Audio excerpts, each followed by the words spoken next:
Post ಆಫೀಸಲ್ಲಿ ಒಂದಿದೆ, India post payments bank. 200 ರೂಪಾಯಿ ಕೊಟ್ಟು ಒಂದು ಅಕೌಂಟ್ ಓಪನ್ ಮಾಡ್ಕೊಳ್ಳಿ. ವರ್ಷ 550 ರೂಪಾಯಿ ಕಟ್ಟಿದ್ರೆ 10 ಲಕ್ಷ ಇನ್ಶೂರೆನ್ಸು, 799 ರೂಪಾಯಿ ಕಟ್ಟಿದ್ರೆ 15 ಲಕ್ಷ ಇನ್ಶೂರೆನ್ಸು. ಯಾರಿಗೆ? ಆಕ್ಸಿಡೆಂಟಲ್ ತೀರ್ಕೊಂಡವ್ರಿಗೆ, ಪರ್ಮನೆಂಟ್ ಡಿಸೇಬಿಲಿಟಿ ಆದ್ರೆ. ಆಕ್ಸಿಡೆಂಟ್ ಅಂದ್ರೆ ಬೈಕು ಕಾರ್ ಆಕ್ಸಿಡೆಂಟ್ ಅಂತಲ್ಲ, ನೀವು ಬಸ್ಸಲ್ಲಿ ಹೋತ್ರ ಆಕ್ಸಿಡೆಂಟ್ ಆಗೋದ್ರೆ, ಟ್ರೈನಲ್ಲಿ ಹೋತ್ರ ಆಕ್ಸಿಡೆಂಟ್ ಆಗೋದ್ರೆ, ಮಾಡಿ ಮೇಲಿಂದ ಜಾರ್ ಬಿದ್ರೆ, ಹಾವು ಕಡಿದ್ ಸತ್ರೆ, ಎಲೆಕ್ಟ್ರಿಕ್ ಶಾಕ್ ಇಂದ ಸತ್ರೆ, ಯಾವ್ದ್ರಿಂದ ಸತ್ರು 15 ಲಕ್ಷ ಕವರ್ ಆಗುತ್ತೆ 799 ರೂಪಾಯಿ ವರ್ಷಕ್ಕೆ. ಅರ್ಥ ಆಯ್ತಾ? ಅದಾದ್ಮೇಲೆ ನಿಮ್ಗೆ ಆಕ್ಸಿಡೆಂಟಲ್ ರೀಇಂಬರ್ಸ್ಮೆಂಟ್ ಇದೆ. ಬೈಕ್ ಆಕ್ಸಿಡೆಂಟ್, ಕಾರ್ ಆಕ್ಸಿಡೆಂಟ್ ಆಯ್ತು, 1 ಲಕ್ಷದೊಳಗಡೆ ನೀವು ಅದನ್ನ ಕ್ಲೇಮ್ ಮಾಡ್ಕೋಬಹುದು. ನೀವು ಸಣ್ಣ ಪುಟ್ಟ ಆಕ್ಸಿಡೆಂಟ್ ಆಗಿ ನೀವು ಹಾಸ್ಪಿಟಲ್ ಟ್ರೀಟ್ಮೆಂಟ್ ತಗೊಂಡಿದ್ರೆ 1 ಲಕ್ಷದೊಳಗಡೆ ನೀವು ಕ್ಲೇಮ್ ಮಾಡ್ಕೋಬಹುದು.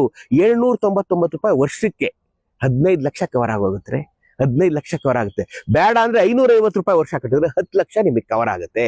ನೀವು ಅದನ್ನ ಬ್ಯಾಂಕಲ್ಲೇ ಪೋಸ್ಟ್ ಆಫೀಸಲ್ಲೇ ನೀವು ಇಟ್ಬಿಟ್ಟಿದ್ರೆ ಅವರೇ ಡಿಡಕ್ಟ್ ಮಾಡ್ಕೊತಾ ಇರ್ತಾರೆ. ವರ್ಷಕ್ಕೆ 550 ರೀ, ವರ್ಷಕ್ಕೆ 799, 15 ಲಕ್ಷ ರೂಪಾಯಿ ನಿಮ್ಗೆ ಕವರ್ ಆಗೋಗುತ್ತೆ. 799 800 ರೂಪಾಯಿ ನೀವು ಇಟ್ಟಿದ್ರೆ 15 ಲಕ್ಷ ಕವರ್ ಆಗೋಗುತ್ತೆ. ಅದಲ್ಲದೆ ನೀವು ಕೋಮಾಗ ಹೋದ್ರು ಕೊಡ್ತಾರೆ. ಆಯ್ತಾ? ಅದಲ್ಲದೆ ನಿಮ್ಮ ಮಕ್ಕಳಿಗೆ 1 ವರ್ಷದ ಫೀಸ್ ಕಟ್ಟಲಾಗುತ್ತೆ. 1 ಲಕ್ಷ, ಒಂದು ವರ್ಷದ ಫೀಸ್ 1 ಲಕ್ಷದೊಳಗಡೆ ಇದ್ರೆ ಮಕ್ಳಿಗೆ 2 ಮಕ್ಳಿಗೆ ಫೆಸಿಲಿಟಿ ಇದೆ. ಗರ್ಭಿಣಿಯರಿಗೂ ಕೊಡ್ತಾರೆ, ಬಾಣಂತನದ ಚಾರ್ಜ್ ಕೊಡ್ತಾರೆ, ಅಂತ್ಯ ಸಂಸ್ಕಾರಕ್ಕೂ ದುಡ್ಡು ಕೊಡ್ತಾರೆ. ಇಷ್ಟೆಲ್ಲ ಫೆಸಿಲಿಟಿ ಇದೆ ನೋಡಿ. ಬೇಗನೆ ನೀವು ಪೋಸ್ಟ್ ಆಫೀಸ್ಗೆ ಹೋಗಿ ಮಿಕ್ಕಿ ಡೀಟೇಲ್ಸ್ ತಗೊಂಬಿಡಿ.